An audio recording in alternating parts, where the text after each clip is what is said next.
Welcome to Maverick Fish Hunter Top Touring Bag Installation Guide. You'll see here 2 straps go underneath the rear seat to strap onto the top touring bag. The seat gets put in place.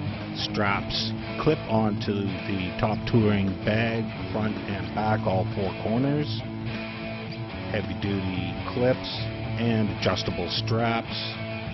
On the bag itself, we have a top pouch for paperwork, maps, licenses, etc., and garbage bags too.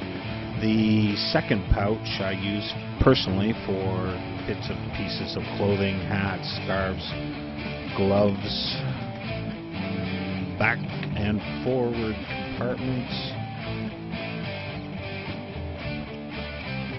heavy duty zipper, heavy duty main zipper. Can even be done with one hand. Here's our total rig. There's the touring bag, handlebar bag,